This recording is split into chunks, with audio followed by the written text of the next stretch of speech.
بسم اللہ الرحمن الرحیم۔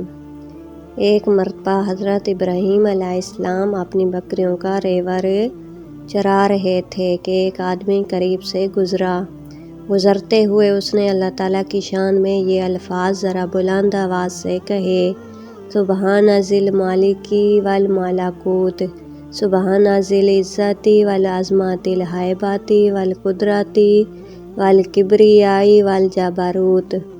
پاک ہے وہ زمین کی بادشاہی اور آسمان کی بادشاہی والا، پاک ہے وہ عزت و بزرگی، ہیبت اور قدرت والا، اور بڑائی و دبدبے والا ہے۔ حضرت ابراہیم علیہ السلام نے جب اپنے محبوب حقیقی کی تعریف اتنے پیارے الفاظ میں سنی تو دل مچل اٹھا۔ فرمایا کہ اے بھائی، یہ الفاظ ایک مرتبہ اور کہہ دینا۔ اس نے کہا کہ مجھے اس کے بدلے کیا دیں گے؟ آپ نے فرمایا آدھا ریوڑ۔ اس نے یہ الفاظ دوبارہ کہہ دیے۔ آپ کو اتنا مزہ آیا کہ بے قرار ہو کر فرمایا: اے بھائی، یہ الفاظ ایک مرتبہ پھر کہہ دیجئے۔ اس نے کہا آپ مجھے اس کے بدلے کیا دیں گے؟ فرمایا بقیہ آدھا ریوڑ۔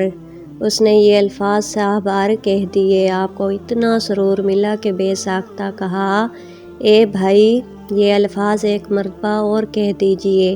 اس نے کہا اب تو آپ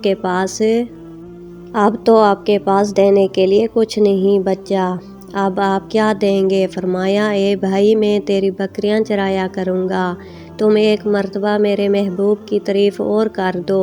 اس نے کہا حضرت ابراہیم خلیل اللہ، آپ کو مبارک ہو، میں تو فرشتہ ہوں، مجھے اللہ تعالیٰ نے بھیجا ہے کہ جاؤ اور میرا نام لو اور دیکھو کہ وہ میرے نام کے کیا دام لگاتا ہے۔ سبحان اللہ۔